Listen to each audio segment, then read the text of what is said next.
3D में दिखाऊं, देखो ये आपका एक शंकु होगा, नीचे आपके सर्कल होगा, नीचे आपके सर्कल होगा और ऊपर आपका ये ट्रायंगल दिखेगा। किसी भी एंगल से आप देख लो, यहाँ पे आपको फिलहाल एक ट्रायंगल जैसी आकृति दिख रही होगी।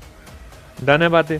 अब मैं आपसे ये कहना चाह रहा हूँ, सबसे बड़ी बात ये है कि आपको पता होना चाहिए कि इसका टोटल सरफेस एरिया और सरफेस एरिया क्या होता है। दोस्तों अभी तक सबसे बड़ी प्रॉब्लम देखी गई है कि बच्चों में जब हम मेंस्ट्रुएशन पढ़ते हैं तो वहाँ पे हमें 3D फिगर के बारे में कुछ नॉलेज नहीं होती और हम बस वहाँ से फॉर्मूलों को रटना स्टार्ट कर देते हैं। तो आइए आज एक 3D फिगर को, शंकु को हम 3D व्यू में पढ़ेंगे। आप सबसे पहले देख पा रहे होंगे शंकु आपके सामने है कोन, जिसको इंग्लिश में कहा जाता है कोन, जो बर्थडे कैप के आकार का होता है। अब आप देखोगे इसमें बर्थडे कैप के जब आकार का होता है, इसके नीचे ये बेस होता है, ये एक सर्कल की आकृति का होता है और जो ऊपर होता है ये ट्रायंगल बना होता है, एक ट्रायंगल जैसा आपको दिखाई देता है।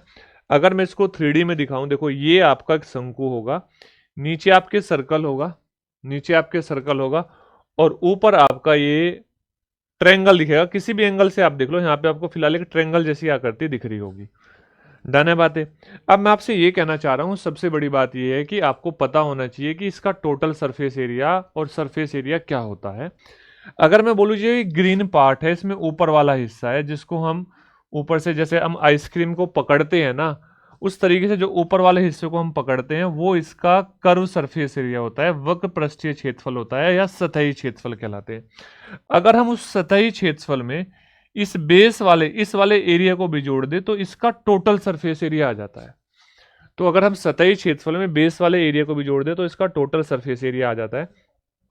और दूसरी बात ये आप समझ पा रहे होंगे कि यहां से अगर मैं इसकी बात करूं, एक हाइट होती है और ये इसकी सलांट हाइट होती है, जो बाहर से स्पर्श कर रहे हैं सलांट हाइट होती है। पहले इस रिलेशन को समझो कि यहां पर अगर इस शंकु की हाइट h है और इसकी रेडियस r है और ये स्लांट हाइट l है, देखो इस पार्ट को अगर मैं अलग कर दूं तो ये एक राइट एंगल ट्रायंगल आपको दिखाई देगा और इस राइट एंगल ट्रायंगल में आपकी हाइट का, रेडियस का और स्लांट हाइट का रिलेशन क्या बनेगा। राइट एंगल ट्रायंगल में आप पढ़ते हो तो दो छोटी भुजाओं के वर्गों का योग तीसरी बड़ी भुजा के बराबर होता है।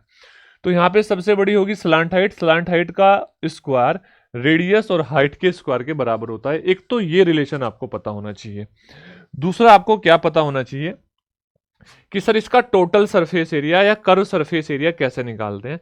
कर्व सरफेस एरिया, ये जो ग्रीन पार्ट है, इस ग्रीन पार्ट का एरिया, ध्यान से देखो बेटा, अगर मैं इस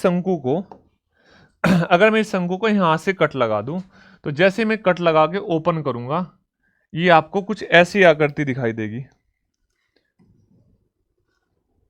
ये आपको कुछ ऐसी आकृति दिखाई देगी और जो ये आकृति दिखाई देगी इसको हम बोलेंगे इसका कर्व सरफेस एरिया या surface area, curve surface area.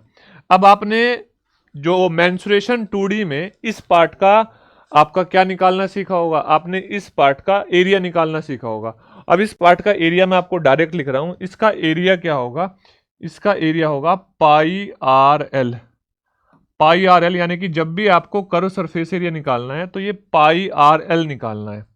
यानी कि जैसे आप जब आप टेंट बनाते हो ना, तो जमीन पे जब आप टेंट बनाओगे तो ये जो ग्रीन पार्ट है, ये ग्रीन पार्ट है, ये वाला पार्ट लगेगा। यानी कि टेंट बनाने में जो कपड़ा खर्च हो रहा होगा वो होगा कर्व सरफेस एरिया। बात क्लियर है यहां तक का। अगर मैं आपसे बोलूं देखो ये तो हो गया पाई आर एल। अगर मैं टोटल सरफेस एरिया की बात करूं तो आप बोलोगे इस कर्व सरफेस एरिया में जो बेस एरिया होगा वो भी जोड़ना पड़ेगा। अब बेस में क्या है, इसके बेस में तो सर्कल है, आप देख रहे हो बेस में सर्कल है, ये भी हमें ऐड करना पड़ेगा। जब हम इसमें ये भी ऐड करेंगे तो ये हो जाएगा आपका बेस एरिया और पाई आर एल आपका था कर्व सरफेस एरिया और बेस सर्कल है तो पाई आर स्क्वायर हो जाएगा। यहां से मैं पाई आर कॉमन ले लूंगा तो ये बनेगा आपका L प्लस आर। डन है बातें। तो यहां से आपका ये आ जाएगा टोटल कर्व सरफेस एरिया। अगर मैं इसके वॉल्यूम की बात करूं तो ध्यान से समझना वॉल्यूम क्या होता है। अगर इस शंकु को मैं उल्टा कर दूं, इस शंकु को मैं उल्टा घुमा दूं तो इसके अंदर जो चीज आ सकती है, जितना भी क्वांटिटी आ सकती है उसको क्या बोलेंगे हम, इसका वॉल्यूम बोलेंगे।